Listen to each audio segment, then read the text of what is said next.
तो आज मैंने बनाए हैं ये गोभी के पकौड़े। बहुत ही ज़्यादा क्रंची बनते हैं और आलू के इसके साथ मैंने पकौड़े बनाए हैं। थोड़े से अलग टाइप में बनाए हैं मैंने, बहुत ज़्यादा टेस्टी लगते हैं। ये तो आपको सबको पता ही है कि आलू के पकौड़े और प्याज के पकौड़े बहुत ज़्यादा अच्छे लगते हैं। इनके साथ अगर गोभी के पकौड़े आपने ट्राई नहीं किए तो आप इसको भी एक बार ज़रूर ट्राई कीजिएगा। और बिल्कुल हलवा स्टाइल में बन के तैयार होते हैं, बहुत ज़्यादा टेस्टी बनते हैं। हेलो फ्रेंड, मैं हूँ रजनी। रजनी की रसोई में आपका बहुत बहुत बहुत स्वागत है। तो चलो करते हैं रेसिपी स्टार्ट।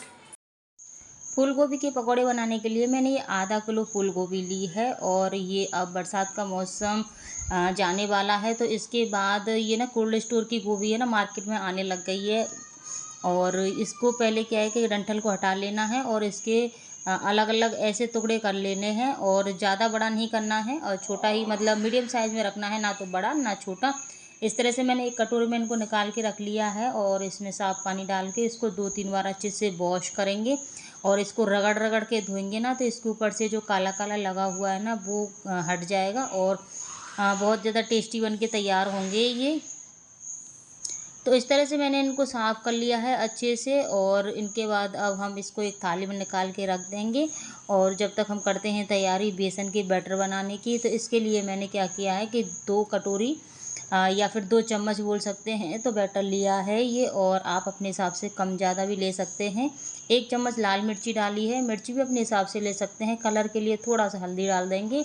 और इसके बाद इसमें मैंने 1 चम्मच डाला है गरम मसाला, क्योंकि इसका टेस्ट बहुत ज़्यादा अच्छा आता है। और बेसन डाल रहे हैं तो इसमें अजवाइन तो डलेगी डलेगी, तो थोड़ी सी मैंने अजवाइन ले ली है। और अब इसमें मैं डाल रही हूँ स्वाद के लिए थोड़ा सा लहसुन। इसको इस तरह से कस लेंगे जैसे अदरक कसते हैं। इससे क्या है कि इसका स्वाद बहुत अच्छा आएगा और पता भी नहीं चलेगा। आप चाहें तो इसको पीस के भी डाल सकते हैं। तो मैंने ये ऐसे रफली डाल दिया है इनको। और 1 चम्मच डालिए यहाँ पे नमक डाल दिया है और थोड़ी सी हींग डाल के इस बैटर को थोड़ा थोड़ा पानी करके डालेंगे। और मतलब इसकी कंसिस्टेंसी इस तरह की रखेंगे, ना तो ये ज़्यादा गाढ़ी होनी चाहिए ना ही पतली होनी चाहिए। और बेसन है ना, इसमें गुठलियाँ नहीं पड़ती हैं आसानी से। बहुत आप चम्मच से भी करोगे ना तो भी बहुत अच्छे से स्मूथली ये पेस्ट बन के तैयार हो जाता है। तो देखो इस तरह का पेस्ट रखना है और गाढ़ा पेस्ट नहीं रखना है, थोड़ा सा पतला ही रखना है ताकि ये अच्छे से ना चिपक जाए। ज़्यादा गाढ़ा रखते हैं ना तो बेसन बेसन ही दिखता है, उसकी पपड़ी सी अलग उठने लग जाती है। तो इस तरह की कंसिस्टेंसी होनी चाहिए। देखो कि मेरी इसमें मैंने डिप किया है ना, तो इसमें अच्छे से डिप हो चुका है ये गोभी का फूल। और इस तरह से जो बाकी की गोभी मैंने धो के रखी है ना, उस सब को इसमें डाल देंगे। अब मैंने बेसन में ना सारी फूल गोभी के टुकड़े हैं ना वो डाल दिए हैं और इसको अच्छे से मिला देना है। आप चाहें तो एक फूल गोभी का फूल को उठा सकते हैं और बेसन में डिप करके और इसे तलने के लिए डाल सकते हैं। उससे क्या है, थोड़ा सा टाइम ज़्यादा लगेगा। आपको एक साथ डाल देने हैं। इधर मैंने पैन में तेल रख दिया है और ये तेल मेरी सरसों का तेल है। मतलब आप चाहें तो रिफाइंड में भी बना सकते हैं पकौड़ियाँ, लेकिन सरसों के तेल में है ना बहुत अच्छी लगती हैं। तो इस तरह से एक एक करके मैंने चम्मच की सहायता से डाली हैं और बहुत आसानी से डल जाते हैं। एक एक टुकड़ा ही तो उठाना है, ऐसे डालते जाएंगे। और हाथ से भी इस तरह से डाल सकते हैं, आप दोनों तरह से कैसे भी डाल सकते हैं। और मैंने बेसन के बैटर को ना इस तरह से रखा है कि ना तो वो पतला है ना ही गाढ़ा है। और जैसे गाढ़ा होता है ना तो एकदम वो चिपक सा जाता है, और जो थोड़ा सा पतला रहेगा ना तो जिस चीज़ में भी आप बेसन को लपेट रहे हो ना तो वो अंदर की चीज़ अच्छे से दिखाई देगी। जैसे मैंने गोभी के इन पकौड़ों में डाली है ना बेसन, तो ये गोभी के पकौड़े हैं ना वो अपने आप दिख रहे हैं कि हाँ इसमें ये गोभी के पकौड़े बन रहे हैं। तो इस तरह से इसकी कंसिस्टेंसी है ना बेसन के बैटर की थोड़ी सी पतली रखनी है, गाढ़ी नहीं करनी है। और अब इन पकौड़ों को क्या है कि थोड़ी देर ही सेकना है, मतलब 30% ही सेकना है। और 30% इसलिए सेकना है क्योंकि हम इसको डबल फ्राई करेंगे ना तो वो फिर बहुत अच्छे से सिक जाएंगे। और अभी हम सेक के ज़्यादा रख देंगे तो डबल फ्राई करते समय वो जल जाएंगे। इसलिए बिल्कुल लाइट सेकना है। मतलब इसका जो बेसन है ना थोड़ा सा चिपकना चाहिए, थोड़ा सा ही सेकना चाहिए। और जैसे ही गोभी हमने अंदर डाली है ना तो वो गोभी अंदर से सॉफ्ट हो गई है, और दोबारा सेकेंगे ना तो ये बहुत ज़्यादा अच्छे से सॉफ्ट हो जाएगी। ऊपर की लेयर बहुत ज़्यादा क्रंची हो जाएगी। अब इसी तरह से मैंने क्या किया है कि आलू की स्लाइस काटी है। वैसे ना आप आलू चॉप करके भी डाल सकते हैं, लेकिन इस तरह से अगर आप स्लाइस में बनाओगे ना तो देखने में बहुत ज़्यादा अच्छे लगते हैं और खाने में भी बहुत अच्छे लगते हैं। क्योंकि बच्चों को क्या है कि आलू ज़्यादा पसंद होता है। तो बच्चे क्या करते हैं कि अगर उनको पसंद नहीं है ना बेसन, तो वो बेसन ऊपर से हटा देते हैं और आलू को खा लेते हैं। तो इसलिए मैंने चॉप कर इस तरह से स्लाइस में डाले हैं और बहुत अच्छे बन के तैयार होंगे। इसी तरह से आलू को भी फ्राई करना है हमें, तो इसको हमें केवल 20% ही करना है। गोभी थोड़ी सी सख्त होती है ना, उसको टाइम लगता है सेकने में, तो इसलिए 30% सेका है और आप आलू को केवल 20% सेकना बस। और इस तरह से निकाल लेंगे और जब ये दोनों चीज़ ठंडी हो जाएंगी ना, तो उसके बाद देखो मैं इसको डबल फ्राई कर रही हूँ अब गोभी के पकौड़ों को। तो पहले ये सॉफ्ट थे बहुत ज़्यादा, अब इनको दोबारा मैं कुक कर रही हूँ, तो आप देखना एकदम क्रंची बन जाएंगे। हाँ, एक बात का विशेष ध्यान रखना है कि जब भी आप डबल फ्राई करो ना, उस समय गैस के फ्लेम को ना बिल्कुल हाई रखना है, ताकि जल्दी सेकें और अंदर जल्दी से क्रंची क्रंची हो जाएं।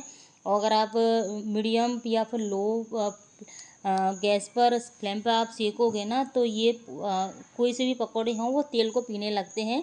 इसलिए गैस की फ्लेम है ना, उसको हाई रखना है। तो इस तरह से एक बैच मैंने निकाल लिया है, बहुत ही क्रंची से बनके तैयार हो गए हैं। और दूसरा बैच भी मेरा सिकने को जा रहा है।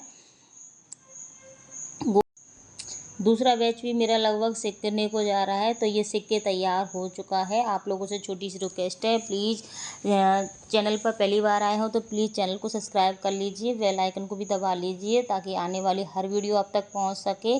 और जिन लोगों ने मेरे चैनल को सब्सक्राइब कर रखा है उनके लिए बहुत बहुत बहुत धन्यवाद। आप एक कमेंट करके मुझे सपोर्ट कीजिएगा और एक लाइक कीजिएगा, और इस तरह से ही इस पकौड़ियों का आनंद लीजिएगा। मैंने और भी बहुत सारी रेसिपी मैंने इस चैनल पर डाल रखी हैं, व्रत से संबंधित हैं, चटनी से संबंधित हैं, और सब्जी की बहुत सारी रेसिपी मैंने डाल रखी हैं, तो आप एक बार उनको जाके देखना। और कलाकंद, पनीर का कलाकंद, बहुत सारी चीज़ें, मिठाई से संबंधित भी बहुत सारी रेसिपी मैंने डाल रखी हैं, तो आप एक बार उनको जाकर ज़रूर देखना और कमेंट करके मुझे ज़रूर बताना कि आपको इनमें से कौन सी रेसिपी अच्छी लगी। अगर आपकी और सबसे बेस्ट रेसिपी मेरी खुद की बनाई हुई है, वो है शाही दही की चटनी। इसको आप एक बार ज़रूर बनाना, ज़रूर से ज़रूर, बहुत ज़्यादा टेस्टी बन के तैयार होती है। और रबड़ी की चटनी है, ये आपको कहीं भी प्लेटफॉर्म पर नहीं मिलेंगे यूट्यूब पे, और मैंने अलग से बना के तैयार कर रखी हैं मेरी इसी चैनल पर, आप इसको एक बार ज़रूर देखना। इसके साथ आप मुझे दुनिया के कौन से कोने से देख रहे हैं, तो प्लीज़ वो भी कमेंट करके मुझे बताइएगा, ताकि मुझे भी पता चले कि मेरी वीडियो कहाँ तक पहुँच पा रही हैं और किन लोगों को मेरी वीडियो पसंद आ रही हैं। तो प्लीज़ कमेंट ज़रूर कीजिए। बच्चों की डिमांड थी आलू के पकोड़े खाने की, और हस्बैंड की डिमांड थी गोभी के पकोड़े, तो मैंने दोनों तरह के पकोड़े बना के तैयार कर दिए हैं और बहुत ज़्यादा अच्छे बन के तैयार हुए हैं, सबको बहुत अच्छे लगे हैं। आप भी खा के ज़रूर बताइएगा कि कैसे लगे हैं आपको। तो इनकी जो लेयर है देखो इस तरह की बन के तैयार हुई है, और मैंने क्या वॉइस रिकॉर्ड है ना वो बंद कर रखी है, इस वजह से आपको इसका क्रंचीनेस नहीं समझ में आ रहा होगा। नहीं तो ये बहुत ही ऊपर से क्रंची बने हैं। और जो आलू की स्लाइस है ना, देखो ये भी देखो कितनी अच्छी बनी है, अंदर से एकदम सॉफ्ट हो चुकी है और ऊपर की लेयर है क्रंची है। और हलवाई लोग हैं ना, सेम इसी तरह से डिट्टो बनाते हैं। आप शादी पार्टी में कभी देखोगे ना, तो आपको ना आलू के पकौड़े सेम इसी तरह से मिलेंगे। और इसके साथ मैंने रखा है किसान केचप, और ये इसके पकौड़ों के साथ है ना बहुत ज़्यादा अच्छा लगता है। तो आप चाहें तो आप मीठी चटनी के साथ खा सकते हैं, जो इमली की और अमचूर की बनती है, और नहीं तो आप इसके साथ खा सकते हैं टमाटो सॉस के साथ, बहुत अच्छी लगती है ये वाले पकौड़े। और आलू के पकौड़े ना हम लोग हमेशा दही के साथ खाते हैं, और दही से भी बहुत ज़्यादा अच्छे लगते हैं। और इसके साथ अगर आप चाहें तो हरे धनिए की और हरी मिर्ची की चटनी भी बना सकते हैं, वो भी बहुत अच्छी लगती है। तो कैसी लगी आपको मेरी रेसिपी, कमेंट करके ज़रूर बताइएगा। और